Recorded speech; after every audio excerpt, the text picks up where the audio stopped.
Welcome to COASTER-net Uncut. Hello, ladies and gentlemen, and welcome back to another episode of COASTER-net Uncut. I'm, of course, Andrew Barchek from Chicago, Illinois, joined once again by Danny Miller. Danny, we haven't done an Uncut in so very long. With the Thrilling 32, all the updates have been coming out. The Tournament of Terrible was just before that. So we are back with another episode of Uncut here. And tonight is going to be one of our fan favorite episodes here. Very timely as well. Very timely one that's requested by a lot. And we are going to talk about the most anticipated rides of 2019. We are right here on the cusp of parks opening. We have, Carowinds opening up this weekend. People have already ridden Copperhead Strike, so we're a little bit late to the game here, but we felt that we should still get our opinion heard here before the official opening of all the parks for 2019. Yeah, that's right. I mean, we're recording this on Wednesday, March 20th, so actually really just a few hours from right now, people are going to be riding Copperhead Strike as part of the media event, and then opening weekend coming up this weekend. I will be down there in a few weeks with the Coaster crew. We'll be having an event down there coming up in a few weeks in April. Have some Fury ERT first rides on Copperhead as well. So we will hopefully get plenty of rides over the course of about a day and a half down there. So we thought it would be a good time to do this just as the first U.S. 2019 ride is getting ready to make its public debut here. We thought this would be a good time to do it. So, in the past, we've sort of modified the format here for this in the last few years. Last year, there were so many rides that came out that you and I each did a top 10, and then we kind of merged it together, right? Yeah. And then the year before, we didn't even really do an official show because it was really Mystic Timbers and then Invader and Mindblower. It was kind of those three, and those are the only three rides to talk about. And then in previous years, we've done it different ways, but it sounds like the way we're going to do it tonight, you and I have both come up with like a top 10, and then we kind of realized top 10, there's not that much that we're really interested in here. So we're going to really focus on each of our top fives individually because you and I are going on some, we've got very different plans for the most part here in 2019. So it doesn't make sense to average maybe this year. So we're just going to talk individually about our top five. We'll kind of start with number 5 and then, work our way up from there. And I'll be kind of honest with you, it was kind of difficult coming up with a top 5 here for this year. It seems like all these parks have thrown in their hat already stuff that we know for certain is going to happen in 2020. Hershey Park, we have a really good idea what's happening there. You have obviously RMC of Gwazi. You've got the dive coaster out at San Diego, and it seems like 2020 is lining up to be a really huge year for roller coasters. And I feel like 2019 is going to get kind of lost in the mix. And as I was forming this list here, I'm kind of like, oh. And well, and 2019 is going to have a lot of rides opening. It's just none of them really stick out as like that. That's the ride. There's not a Steel Vengeance where it's like, that's the one that I absolutely have to go ride, right? And the way that we formulated these lists here, we're kind of taking a page out of the In the Loop book where it's the ones I'm most excited for. So if you listen to In the Loop, a lot of the times you'll, Legend will do a lot of the Disney and Universal stuff because he spends a lot of time there. And Drew is more of the coaster guy. So you'll see more of the coasters on his list. And because, we've got the big Europe trip coming up in August, there's a few that are going to make my list that, maybe maybe you don't really care about because you're not going to ride them anytime soon. There's a lot of smaller rides, right?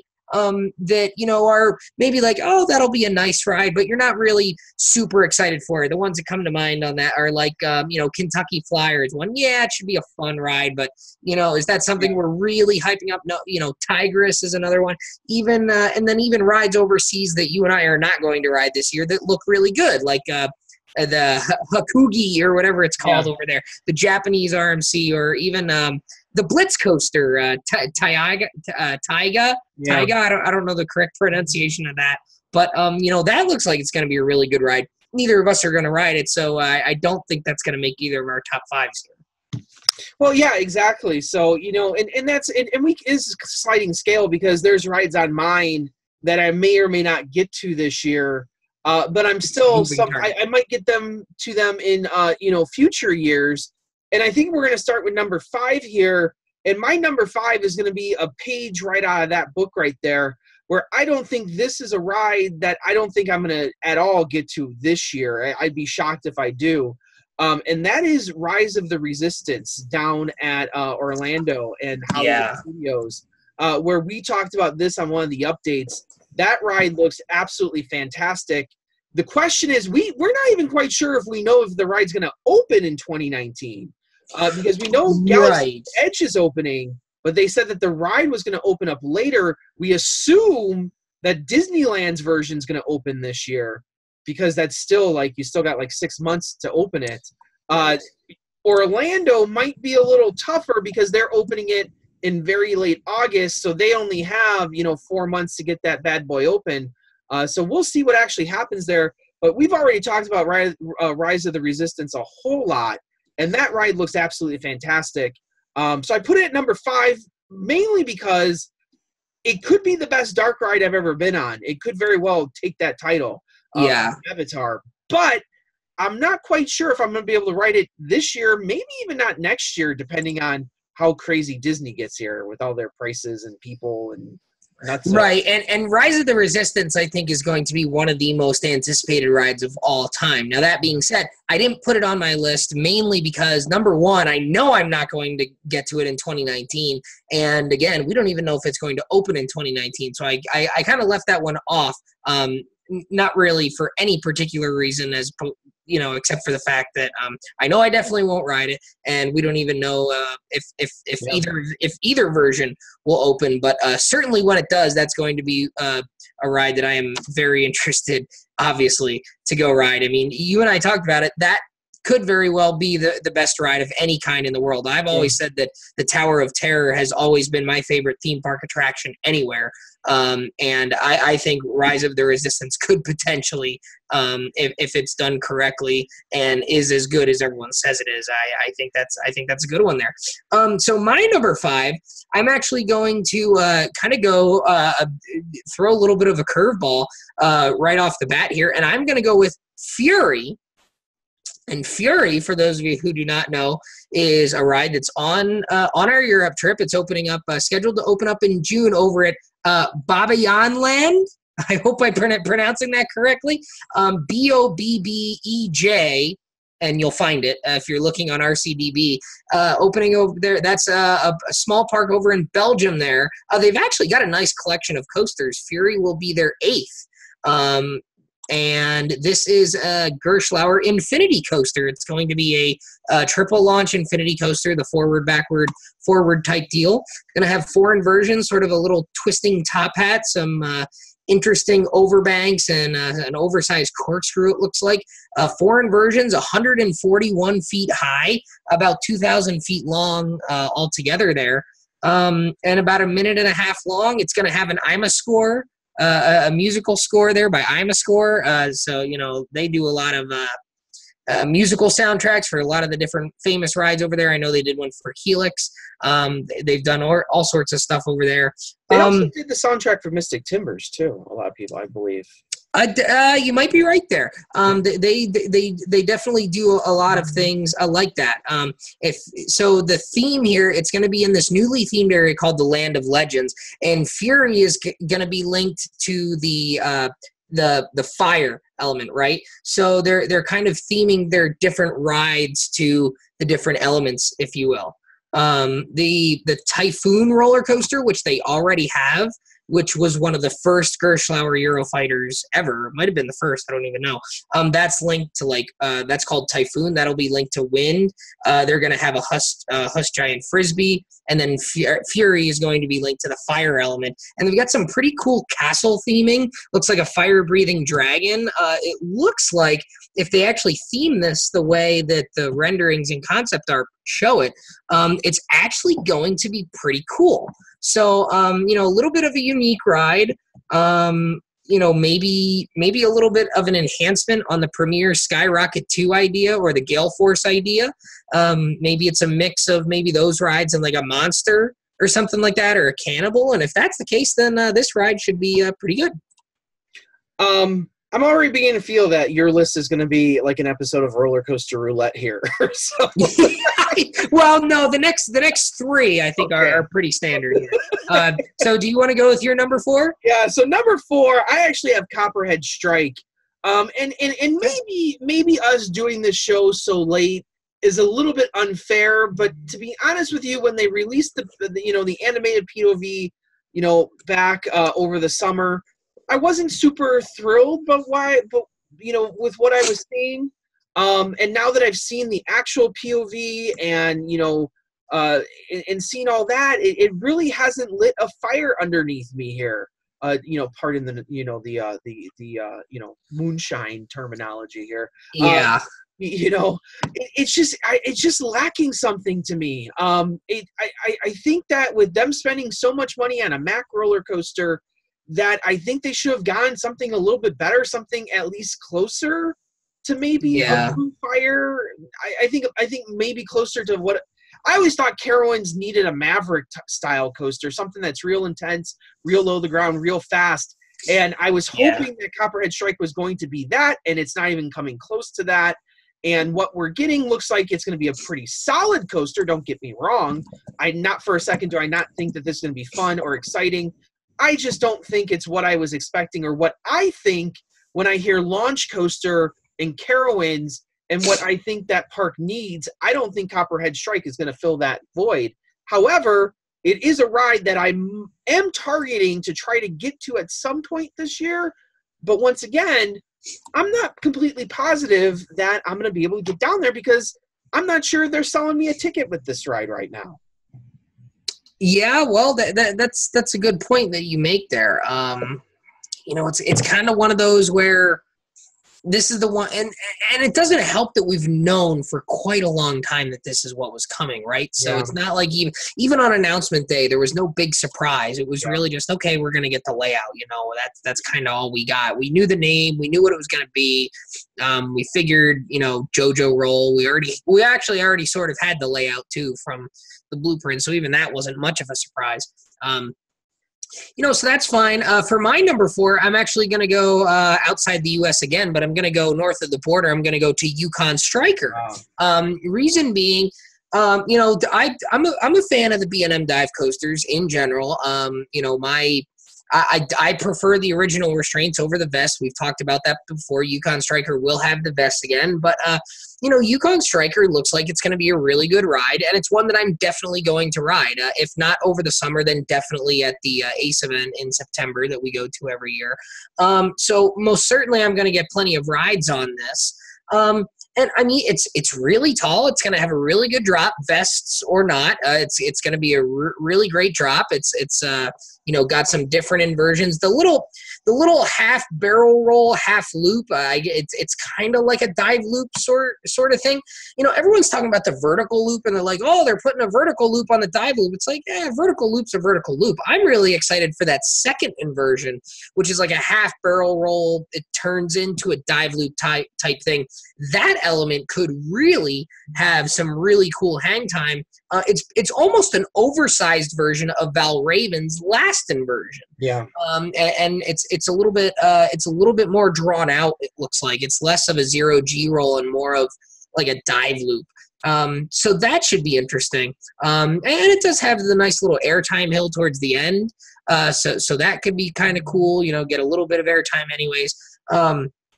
So I'm looking forward to Yukon Striker. I think it'll be just a really good ride. Yeah, it's not, I don't think it should be higher than 3 or 4 on anyone's list here, really. But for me, in terms of what I'm looking forward to, Yukon Striker, that's one that I am, that I know I'm going to enjoy. And Yukon Striker is actually my number 3 on here, so I'll just continue what you said. Yeah, perfect. And I think what you said is exactly right. I remember Rob Decker, talking about Valraven during one of the winter chillouts or one of the off-season tours. I get them all confused. And he was just talking, to people, and he was making the point of, the whole gimmick of the dive coaster is that first dive. So when you add that extra height to that first dive, you're getting that extra height right in the middle of the best part of that ride. So by you adding this extra height, just going a little bit more than Valraven, it's going to make that first drop a lot more fun. That is the main point of the ride. And I do think that Yukon Striker does a good job with adding some extra elements. Like you said, a lot of them are very similar to Valraven's. The only real difference is that vertical loop. That's really the only major difference we saw is, changing the layout here. But you also got the first drop that goes down into the tunnel underneath the lake. So when you're looking down, as opposed to looking down at the midway, like on Valraven, you are going to be looking down into a hole in the middle of the lake that's in the middle of another ride. Yeah. So I think that's going to be a very cool visual, number one. And, we talk about the visuals of Cedar Point. Cedar Point has great visuals, and Valraven has an amazing view. But you know what? It's going to be pretty cool on the top of Yukon Striker menu when you make that right-hand turn and you see Wonder Mountain, and then you see, Windseeker there. Windseeker, I think, is kind of off to, let's see. Yeah. It's kind of like off. I don't know exactly where it is. Right. It may be almost right in front of you. I think it's kind of like slightly off to the right. Yeah, slightly off to the right. It's slightly off to the right, and then Skyhawk's kind of on your left. Then Leviathan's going to be, behind the mountain there, and then you're going to look down, and you're going to look down into the lake there, and you're going to be looking down through the middle of the helix of Vortex, and then you're going to go into that tiny hole. That's going to be something that Valraven does not have. Yeah. That Yukon Striker will have. Yeah, no, that's absolutely right. That the dive into the lake, into the hole, is going to be that unique thing that we were hoping for Valraven, but just never got. And so according to RCDB, that second inversion that I'm talking about, they are calling it a 0G winder. That's what they're calling it, and it's only the second roller coaster to have one of those elements. The other one is Taiga, the one over in Finland that they're building, the Intamin Blitz coaster that we mentioned. So both of those rides are having a similar element, and if you look at the rendering, you can actually see that element. So it's kind of like a half 0G roll and then ends rolling out like a dive loop. So I think that'll be an interesting element to take there. So Yukon Striker is your number 3, so that means I'm up, right? You're up for number 3. So number 3, I am going with Steel Curtain at Kennywood. And the reason, and you're probably chuckling because that's probably your number 2. That's my number 2. So there you go. All right. So let me go Steel Curtain here at number 3. So I'm going with Steel Curtain number 3 and not number 2 for this reason. I'm not sure how good it's going to ride. And if it was an Intamin, if it was a B&M, and it was doing the same sort of stuff, even if it was like Gerstlauer and it was an Infinity and it had the lap bars and I knew I would, and it wouldn't be beating me up and wouldn't be super rough, I would probably have this one at number 2. And I know it's got lap bars and it doesn't have over-the-shoulder restraints, and I'm thankful for that at this point. But because of all the inversions and the lap bars, it probably means you're getting stapled. They're probably going to tighten. It may not be that comfortable. And who knows how these SNS type rides are, how this ride's going to track. You were on Gale Force too, right? Yeah, and Gale Force was very, very vibraty. And if this ride tracks like hell, those inversions are not going to be super fun. There's 2 sides to this coin, right? So this ride could track pretty badly, and then it could feel like an Aero or Vekoma type looping coaster. just without the headbanging. It could maybe feel like a Vekoma Boomerang that has the vests, if you will, where it's like, okay, it's better, but it still tracks like hell, and you can still feel it beating between, back and forth between the rails. Or the other side of the coin, and I made this comparison when they announced it, is this ride could be the U.S. version of Smiler. And if it's that, then it is absolutely worthy of a number 2 spot, and maybe even worthy of a number 1 spot on a most anticipated list. But the uncertainty of not knowing how this ride is going to perform is why I only put this one at number 3. I hope that it's as good as Smiler, or close to as good as Smiler, or Monster, or Cannibal, or something like that. Definitely has the potential to be. We've talked about this. Steel Curtain, I think, has the highest potential ceiling of any of the U.S. rides, but it also has the biggest potential to be a big disappointment. Yeah, I completely agree on all those things too. Is we know that S&S is trying to rebuild their track record here, that their track record, even in the recent history, hasn't been all that great. Merlin's Mayhem, you can blame whoever you want for that, whatever. That was a bit of a disaster. Between Gale Force and Merlin's Mayhem, S&S doesn't have too good of a batting average. And like I said, you can blame there's different people that different people blame, and we don't want to get into all that. But the fact is that S&S has 2 roller coasters here this year, that in Max Force and in Steel Curtain, that they really have to prove themselves with. And if people come off of these 2 rides saying, or that was kind of rough, like I think people are, I don't think S&S gets a whole lot more business. With that being said, I think that may make S&S, really think long and hard about how they initially designed these rides, and hopefully how the trains are going to go and how the tracking is going to be. And I'm hoping, for what you said in the second half, that this is a lot more like Smiler and does a lot of cool stuff and runs real smooth, and people end up really liking this, because adding S&S to the catalog of coaster manufacturers in America would be a good thing, because I think I like the way Steel Curtain looks. I think if you were just to show that to me on a piece of paper and say, what do you think of this roller coaster? I'm probably going to say that looks pretty cool, and I like what it's doing. Now, hopefully I come off of the ride, walking down the midway saying that actually was pretty cool. Yeah, because, really, when you look at it, I'm looking on RCDB right now. This looks like a cool ride. Visually, it's impressive. It's big. It's colorful. Yeah. It's got twists and turns. It's got weird looking elements. Again, this is a very out-of-the-box ride, especially for a park like Kennywood. Yeah. A traditional, old-school amusement park, to do something this radical is definitely an out-of-the-box idea. Knoebels, when they put in Impulse, people kind of looked at Impulse and said, yeah, that seems like about the kind of ride that Knoebels would do if they were going to do a looping steel coaster. And if you would have said Kennywood was looking at doing a looping steel coaster, you would have thought they would have done something a little bit smaller on that scale. But they didn't. They're going with this. And this ride looks crazy. It looks ridiculous. It looks fun. I just hope that it doesn't have any of the negatives that we think it may have, and hope it doesn't have, because then this is going to stand out and be, arguably in that category of world-class roller coasters. Very unique. Absolutely. And very, very good. So Steel Curtain's your number 2, right? Yep. Okay, so then I guess it's back on me for my number 2, and I'll go back to one that you already mentioned with Copperhead Strike. And the reason I have this, again, higher than Steel Curtain is because I think Copperhead Strike is sort of, if Steel Curtain is going all in with the poker chips, Copperhead Strike is just calling. When, Copperhead Strike is kind of, you've got 3 of a kind, or you've got a flush, and you feel pretty good about it, and you're just going to call, right? It's a safe ride. It's a safe ride that they're installing.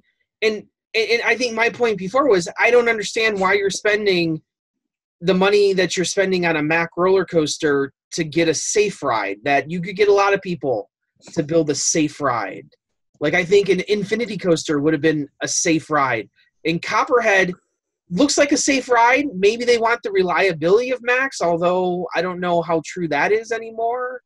But I feel like it's a safe ride. Yeah, it does feel very much like a safe ride. And what's the price tag on this? Like, what is it? 25 million? Is something like that? I mean, somewhere we're upwards of 20. Most Macs are pretty dang expensive. So I mean, Monster just a couple of years ago, and this is the ride we always go back to. It was a $10 million investment for Adventureland. You can get two of them. Give Worlds of Fun and Dorney a Monster for the price that Carowind's getting. Copperhead Strike, and that to me seems like a way better investment. But you know, and that's the bottom line too. Is I don't know if Copperhead Strike is going to be better than Monster. I don't know. Right, exactly right. That's exactly right. And here's the thing: Monster is a great ride, but if Copperhead Strike for that price tag is not better than Monster, and we're making the comparisons to Monster, hoping it's going to be like Monster, thinking that it may not be. It's slightly better than Monster. Best case scenario. Right. So, you know, I don't know. It's Steel Curtain to me is I'm going all in with 2 pair with like kings and 8s or something like that. Like I'm going all in with 2 pair and, you know, there's some high cards on the board. And Copperhead Strike is like I'm going to call with a full house. Yeah. Like I've got something pretty good, but you know, we're just going to take it easy cuz there's not really anything out of the box with Copperhead Strike. You've got some cool theming. You've got some decent launches. You've got some nice elements. I think the theming is the most edgy part of the ride. Theming it to Moonshine and Moonshiners is actually the most edgy thing they're doing. Yeah, the JoJo roll is cool, but again, you know, we knew that was coming, and you know, it's not new at this point. Now it's still unique, it's still rare, but it's not like what we're seeing with Steel Curtain, where okay, we're gonna do this corkscrew inversion 200 feet in the air, and then go into a first drop that's a dive loop. You know, we're going to do that, right? So, and you know, we're talking closely about Steel Curtain and Copperhead here, mainly because those 2 rides tied in the Ride Warrior Choice Awards for the most anticipated. So, you know, hundreds of voters, those 2 were a dead tie. Yeah. So we're going to talk about those kind of as a group because those seem to be the 2 rides that people are talking about most here, because they're both new. The dive coaster isn't anything new here. Your number 1 is going to be something a little bit different here, but it's not too dissimilar from things we've seen already. But Steel Curtain and Copperhead Strike are 2 generally very new things. I mean, really, Manta at SeaWorld San Diego, the only real example of this style Mac launch coaster, and that's much smaller. And smaller scale than Copperhead Strike. So we're making a lot of comparisons here, but I think they are justly so comparisons between these 2 rides because people are going to compare these 2 rides. These are the 2 that people are talking about most in the States. So you know, Copperhead Strike, my number 2 there. So why don't I let you have the floor for your number 1 then? Another SNS ride. Yeah, my number 1 is going to be Max Force, and you know, I just think that we said this before with the whole teaser campaign. So as much as we were kind of like disinterested in the Copperhead Strike teaser campaign, on the flip side of that coin, we were that interested in the Max Force campaign, and to get something completely out of the blue, no one was really expecting another roller coaster at Great America. They've been investing a lot over the last few years with Justice League and Joker and Goliath, and all this big stuff that they've been putting in over the last few seasons. I wasn't really expecting a roller coaster. A whole lot of other people weren't really expecting another roller coaster. We thought water park at first. Yeah, we thought water park, you know, because they've been neglecting the water park for so long. And to get a roller coaster of this magnitude, granted it is very short. I'm not saying that it's not short. All the rides at Great America are pretty short. X-Flight, Goliath. They've been doing this whole gimmick with short rides, you know, packing a lot into a very short, you know, ride time. So Max Force kind of follows that. And if this launch, I think this one is, once again, there's some question marks. It's SNS again. But I don't think that this one is going to suffer from tracking as much. So the question marks aren't on the tracking. It's too short to suffer from tracking. If you got tracking problems, 30 seconds of ride time, you got big issues, Well, and this is very much in the similar style to when they built Ring Racer over there at Nürburgring. So, I mean, this isn't a new style of train. This is something that they've kind of done before. Yeah. So we have some ideas here, but this launch, I think, is going to be the make it or break it of this. That they're putting all their eggs on the launch. That's all they're selling to us. You can sell the fastest inversion, whatever. I don't even know what that means. But sorry, that made me laugh. Well, once again, records that nobody knows what they are. Right. So fastest inversion, cool. But this launch, the fastest acceleration, something that a lot of car guys talk about when you talk about 0 to 60, 0 to 70, and X amount of seconds. So acceleration is a real thing, something we really haven't talked about with roller coasters before. Maybe with Dragster a little bit, they played that off. Dragster and the air launch. Well, SNS always talked about it with the air launch coasters. But usually they talk about the overall max speed of the coaster. Dragster is always 120 miles an hour. That's impressive. So this now isn't going to be as fast, but they're playing up this acceleration. And I think that's obviously going to be the make it or break it. If that acceleration on this ride is as good as people say, XLC used to be at King's Dominion or Ring Racer is over in Germany. That was a powerful launch on hypersonic XLC. And this has got a similar stat line in terms of the launch. Yeah, so if this comes anywhere close to that and actually pans out, I think it's going to be a fantastic ride. The line's going to be horrendous. I don't envy standing in this line at all. But I do think it's going to be a legit roller coaster, and I'm hoping that this is one. I'm not talking top 10 here. I don't think any of these rides I'm talking top 10. This is a year of solid roller coasters, adding to collections, to parks that need added roller coasters, like Carowinds, like Canada's Wonderland, like Great America. They need more attractions. They need more solid rides. Could it be a top 20? I don't know. Top 30? Probably. So there's a lot of things here that could happen with Max Force that I'm hoping that launch is going to sell me on this ride. Yeah, I think those are all good points there that you made. I do not have Max Force in my top 5, mainly because some of these other rides I think are going to be a little bit better. Max Force, I think, is one of the most intriguing rides. The length is a problem for me. I've always had an issue with rides that are really, really short. I've sort of gotten over that the last couple of years, but Max Force is really, really short. You're talking about Great America setting new standards. Like I was like, oh, X-Flight's pretty short. Then they build Goliath. Oh, that's pretty short. Now they're building. This is literally 30 seconds of action. Yeah, like this is like you're setting new standards for. Like, this is like Dragster level action. It's not much longer than Dragster. Yeah. That's the thing. Uh-huh. But I think Max Force has potential to be a really, really good ride. I'm just not putting it. It's not in my top 5 because I don't want to overhype that ride because I just don't know how good it can be. Max Force for me, is it going to be better than like a Storm Runner? Because Storm Runner is about the same length and has a similar number of elements. Storm Runner actually has a couple more. So if you can be better than Storm Runner, then I'm going to be pretty happy with Max Force because I think that's kind of like where the bar is set right now.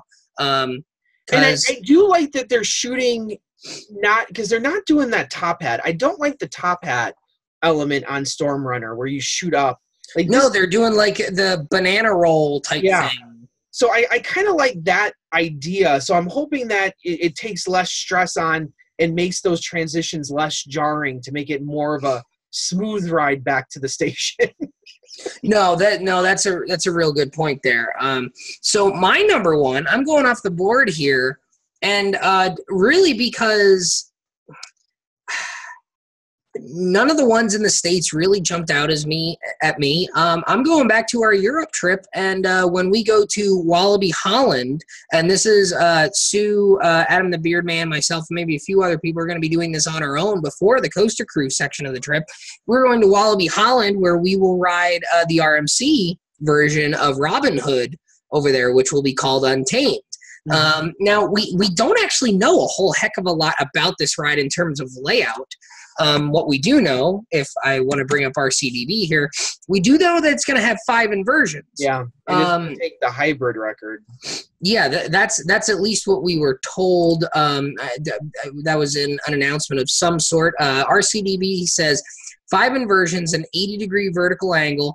All it has in terms of elements, though, is the chain lift and then the step-up underflip, which I think is what Joker at Discovery Kingdom does after the first drop. I think that's what they call that. And that is a really fun element. Twisted Cyclone, I believe, does that after the first drop, does a very similar element. So that should be a lot of fun. About 57 miles an hour. 120 feet tall, 116-foot drop, and the length just over 3,500 feet. So if we're going to compare this here real quick, so let's go to Twisted Timbers. Twisted Timbers is a little bit shorter in length, a little bit shorter in height, and a little bit slower in speed, and 3 inversions.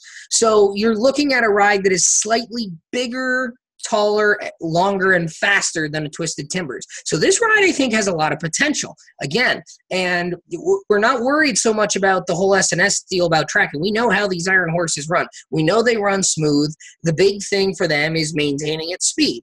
Now, you had brought up the point of, do we know if these are going to run the old trains or the new trains? I don't know if we know that. We know Hakugai at Japan is going to be running the old trains. So okay. So it would stand to reason that maybe that was a Cedar Fair deal, and maybe this one will be running the old trains. Or maybe it's this pure cost that the new trains are so much more expensive because they got the double wheels on them.